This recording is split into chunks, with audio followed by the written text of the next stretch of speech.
ਅੱਜ ਜਿਹੜੀ ਹਿੰਦੁਸਤਾਨ ਦੀ ਹਾਲਤ ਪਤਲੀ ਪਈ ਹੈ, ਇਹਦਾ ਇੱਕੋ ਹੀ ਕਾਰਨ ਹੈ ਕਿ ਰਾਜਨੀਤੀ ਹਿੰਦੁਸਤਾਨ ਦੀ ਹਰ ਸੰਸਥਾ ਦੇ ਉੱਤੇ ਹਾਵੀ ਹੋ ਗਈ। ਚਾਹੇ ਉਹ ਅਦਾਲਤਾਂ ਨੇ, ਚਾਹੇ ਉਹ ਪ੍ਰੈਸ ਹੈ, ਚਾਹੇ ਉਹ ਬਿਊਰੋਕਰੇਟਸ ਨੇ, ਚਾਹੇ ਉਹ ਚੋਣ ਕਮਿਸ਼ਨ ਹੈ, ਕੋਈ ਵੀ ਹੈ, ਉਹਦੇ ਉੱਤੇ ਰਾਜਨੀਤੀ ਜਿਹੜੀ ਹੈ ਉਹ ਇਸ ਕਦਰ ਹਾਵੀ ਹੋ ਗਈ ਹੈ ਕਿ ਸਮਾਜ ਦਾ ਕਚੁੰਬਰ ਜਿਹੜਾ ਹੈ ਉਹ ਕੱਢ ਕੇ ਰੱਖ ਦਿੱਤਾ ਹੈ ਔਰ ਨਿਕਲ ਰਿਹਾ ਹੈ।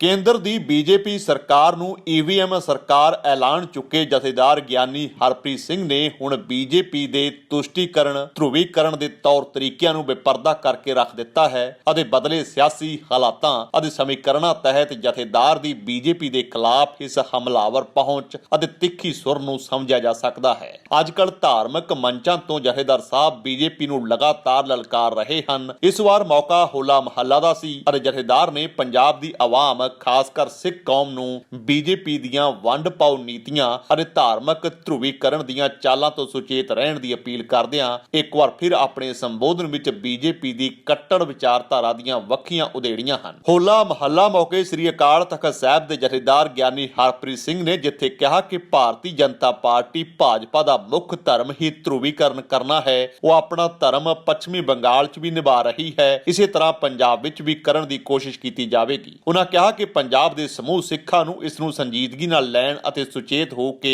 ਵਿਚਾਰ ਕਰਦੇ ਰਹਿਣ ਦੀ ਲੋੜ ਹੈ। ਪੰਜਾਬ ਵਿੱਚ ਹਿੰਦੂਆਂ ਦੇ ਧਰੁਵੀਕਰਨ ਬਾਰੇ ਪੁੱਛਣ ਤੇ ਉਹਨਾਂ ਸਪਸ਼ਟ ਸ਼ਬਦਾਂ ਵਿੱਚ ਕਿਹਾ ਕਿ ਭਾਜਪਾ ਦਾ ਇਹ ਧਰਮ ਹੈ ਅਤੇ ਭਾਜਪਾ ਦੇਸ਼ ਭਰ ਵਿੱਚ ਇਹੀ ਕਰ ਰਹੀ ਹੈ। ਪੰਜਾਬ ਤੇ ਕੇਂਦਰ ਦਰਮਿਆਨ ਬਣੀ ਟਕਰਾਅ ਵਾਲੀ ਸਥਿਤੀ ਤੇ ਜਥੇਦਾਰ ਨੇ ਕਿਹਾ ਕਿ ਪੰਜਾਬ ਦਾ ਬਹੁਤ ਜ਼ਿਆਦਾ ਨੁਕਸਾਨ ਆਰਥਿਕ ਅਤੇ ਸਮਾਜਿਕ ਤੌਰ ਤੇ ਹੋ ਚੁੱਕਾ ਹੈ ਅਤੇ ਹੋਰ ਵੀ ਨੁਕਸਾਨ ਹੋਣ ਦੀ ਸੰਭਾਵਨਾ ਹੈ। ਇਸ ਲਈ ਜਾਰੀ ਕਿਸਾਨ ਅੰਦੋਲਨ ਨੂੰ ਬਹੁਤ ਹੀ ਸਮਝਦਾਰੀ ਨਾਲ ਚਲਾਉਣ ਦੀ ਲੋੜ ਹੈ ਤਾਂ ਜੋ ਭਾਈਚਾਰਕ ਸਾਂਝ ਬਰਕਰਾਰ ਰਹੇ। ਤਖਤ ਸ੍ਰੀ ਕੇਸਗੜ੍ਹ ਸਾਹਿਬ ਦੀ ਫਸੀਲ ਤੋਂ ਕੌਮ ਦੇ ਨਾਲ ਸੰਦੇਸ਼ ਜਾਰੀ ਕਰਦਿਆਂ ਹੋਇਆਂ ਜਥੇਦਾਰ ਨੇ ਕਿਹਾ ਕਿ ਮੋਦੀ ਸਰਕਾਰ ਘੱਟ ਗਿਣਤੀਆਂ ਨਾਲ ਵਧੀਕੀਆਂ ਕਰ ਰਹੀ ਹੈ। ਦੇਸ਼ ਦੀਆਂ ਸਾਰੀਆਂ ਸੰਸਥਾਵਾਂ ਤੇ ਰਾਜਨੀਤੀ ਪਾਰੂ ਹੋ ਚੁੱਕੀ ਹੈ ਅਤੇ ਫਿਰ ਭਾਵੇਂ ਉਹ ਨਿਆਂਪਾਲਕਾ, ਕਾਰਜਪਾਲਕਾ, ਚੋਣ ਕਮਿਸ਼ਨ, ਮੀਡੀਆ ਹੀ ਕਿਉਂ ਨਾ ਹੋਵੇ ਕਿ ਰਾਜਨੀਤੀ ਚਾਹੇ ਧਰਮ ਤੇ ਹਾਵੀ ਹੋਵੇ, ਚਾਹੇ ਮੀਡੀਆ ਤੇ ਹਾਵੀ ਹੋਵੇ, ਚਾਹੇ ਵਿਦਿਆ ਸੰਸਥਾਵਾਂ ਤੇ ਹਾਵੀ ਹੋਵੇ, ਚਾਹੇ ਮੈਡੀਕਲ ਸੰਸਥਾਵਾਂ ਤੇ ਹਾਵੀ ਹੋਵੇ, ਸਮਾਜ ਦਾ ਨੁਕਸਾਨ ਹੀ ਨੁਕਸਾਨ ਕਰਦੀ ਹੈ। ਅੱਜ ਜਿਹੜੀ ਹਿੰਦੁਸਤਾਨ ਦੀ ਹਾਲਤ ਪਤਲੀ ਪਈ ਹੈ, ਇਹਦਾ ਇੱਕੋ ਹੀ ਕਾਰਨ ਹੈ ਕਿ ਰਾਜਨੀਤੀ ਹਿੰਦੁਸਤਾਨ ਦੀ ਹਰ ਸੰਸਥਾ ਦੇ ਉੱਤੇ ਹਾਵੀ ਹੋ ਗਈ। ਚਾਹੇ ਉਹ ਅਦਾਲਤਾਂ ਨੇ, ਚਾਹੇ ਉਹ ਪ੍ਰੈਸ ਹੈ, ਚਾਹੇ ਉਹ ਬਿਊਰੋਕਰੇਟਸ ਨੇ, ਚਾਹੇ ਕੋਈ ਵੀ ਅਦਾਰਾ ਹੈ, ਚਾਹੇ ਉਹ ਚੋਣ ਕਮਿਸ਼ਨ ਹੈ, ਕੋਈ ਵੀ ਹੈ, ਉਹਦੇ ਉੱਤੇ ਰਾਜਨੀਤੀ ਜਿਹੜੀ ਹੈ ਉਹ ਇਸ ਕਦਰ ਹਾਵੀ ਹੋ ਗਈ ਹੈ ਕਿ ਸਮਾਜ ਦਾ ਕਚੁੰਬਰ ਜਿਹੜਾ ਹੈ ਉਹ ਕੱਢ ਕੇ ਰੱਖ ਦਿੱਤਾ ਹੈ ਔਰ ਨਿਕਲ ਰਿਹਾ ਹੈ। ਚਾਹੀਦਾ ਇਹ ਹੈ ਕਿ ਜਿਵੇਂ ਧਰਮ ਰਾਜਨੀਤੀ ਤੇ ਹਾਵੀ ਰਵੇ, ਉਵੇਂ ਸਮਾਜ ਵੀ ਰਾਜਨੀਤੀ ਤੇ ਹਾਵੀ ਰਵੇ, ਸਾਡਾ ਅਰਥਚਾਰਾ ਵੀ ਜਿਹੜਾ ਹੈ ਰਾਜਨੀਤੀ ਤੇ ਹਾਵੀ ਰਵੇ, ਫਿਰ ਸਮਾਜ ਦਾ ਜਿਹੜਾ ਹੈ ਉਹ ਭਲਾ ਹੁੰਦਾ ਹੈ।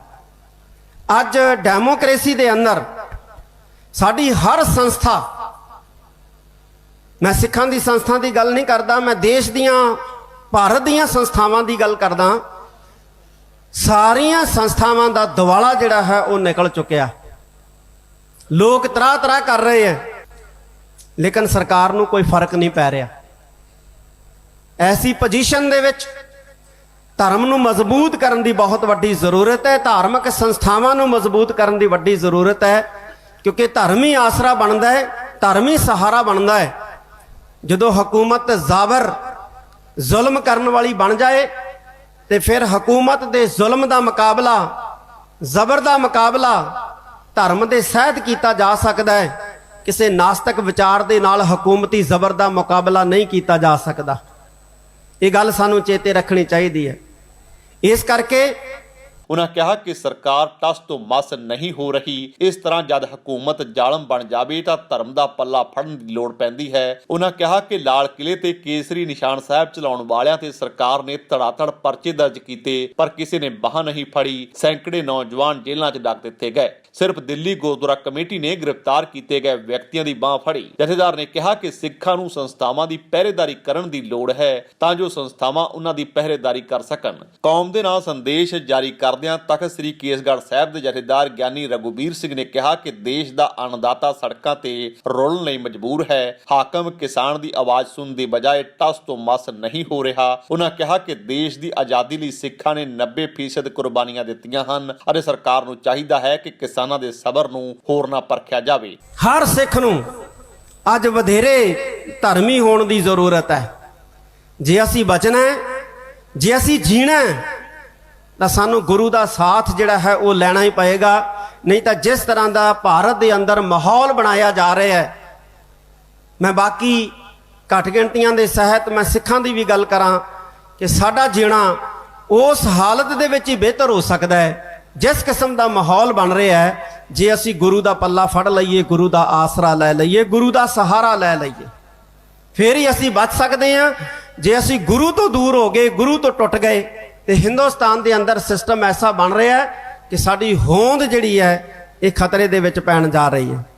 ਅੱਜ ਗੁਰੂ ਨੂੰ ਅੰਗ ਸੰਗ ਰੱਖਣ ਦੀ ਵਧੇਰੇ ਗਿਣਤੀ ਦੇ ਵਿੱਚ ਲੋੜ ਹੈ। ਉਨ੍ਹਾਂ ਹੋਲੇ ਮਹੱਲੇ ਮੌਕੇ ਸੰਗਤ ਨੂੰ ਮੁਬਾਰਕਬਾਦ ਦਿੰਦਿਆਂ ਕਿਸਾਨੀ ਅੰਦੋਲਨ 'ਚ ਸ਼ਹੀਦ ਹੋਏ ਕਿਸਾਨਾਂ ਨੂੰ ਸ਼ਰਧਾ ਦੇ ਫੁੱਲ ਵੀ ਭੇਟ ਕੀਤੇ ਹਨ। ਜ਼ਿਕਰੇ ਖਾਸ ਹੈ ਕਿ ਪਹਿਲੀ ਦਫਾ ਨਹੀਂ ਹੈ ਜਦੋਂ ਜਥੇਦਾਰ ਸ੍ਰੀ ਅਕਾਲ ਤਖ਼ਤ ਸਾਹਿਬ ਵੱਲੋਂ ਇਸ ਤਰ੍ਹਾਂ ਬੀਜੇਪੀ ਦੇ ਖਿਲਾਫ ਤਿੱਖੀ ਸੁਰ ਬੁਲੰਦ ਕੀਤੀ ਗਈ ਹੋਵੇ। ਉਹ ਲਗਾਤਾਰ ਪਿਛਲੇ 2-3 ਮਹੀਨਿਆਂ ਤੋਂ ਜਦੋਂ ਤੋਂ ਬੀਜੇਪੀ ਅਕਾਲੀ ਦਲ ਦਾ ਤੋੜ ਵਿਛੋੜਾ ਹੋਇਆ ਹੈ, ਉਸ ਤੋਂ ਬਾਅਦ ਲਗਾਤਾਰ ਬੀਜੇਪੀ ਦੇ ਖਿਲਾਫ ਤਿੱਖੀ ਸੁਰ ਬੁਲੰਦ ਕਰ ਰਹੇ ਹਨ। ਇਸ ਤੋਂ ਪਹਿਲਾਂ ਉਹਨਾਂ ਨੇ ਬੀਜੇਪੀ ਨੂੰ ਮੁਲਕ ਦੀਆਂ ਘੱਟ ਗਿਣਤੀਆਂ ਦੇ ਲਈ ਘਾਤਕ ਦੱਸਿਆ ਸੀ ਅਤੇ ਬੀਜੇਪੀ ਨੂੰ ਈਵੀਐਮ ਵਾਲੀ ਸਰਕਾਰ ਤੱਕ ਐਲਾਨ ਦਿੱਤਾ ਸੀ, ਜਿਸ ਤੋਂ ਬਾਅਦ ਬੀਜੇਪੀ ਦੀ ਪੰਜਾਬ ਲੀਡਰਸ਼ਿਪ ਵੱਲੋਂ ਜਥੇਦਾਰ ਦੇ ਇਸ ਬਿਆਨ ਤੇ ਤਿੱਖੇ ਸਵਾਲ ਵੀ ਚੁੱਕੇ ਗਏ ਸਨ। ਪਰ ਇਸ ਦੇ ਬਾਵਜੂਦ ਜਥੇਦਾਰ ਸਾਹਿਬ ਬੀਜੇਪੀ ਦੇ ਖਿਲਾਫ ਲਗਾਤਾਰ ਹਮਲਾਵਰ ਹਨ ਅਤੇ ਆਪਣੇ ਨਵੇਂ ਹਮਲੇ ਤਹਿਤ ਉਹਨਾਂ ਨੇ ਬੀਜੇਪੀ ਦੀਆਂ ਧਰੁਵੀਕਰਨ ਦੀਆਂ ਚਾਲਾਂ ਨੂੰ ਬੇਪਰਦਾ ਕਰ ਦਿੱਤਾ ਹੈ ਅਤੇ ਪੰਜਾਬ ਵਿੱਚ ਇਸ ਦੇ ਅਸਰ ਤੋਂ ਸਿੱਖ ਕੌਮ ਨੂੰ ਜਾਣੂ ਵੀ ਕਰਵਾ ਦਿੱਤਾ ਹੈ।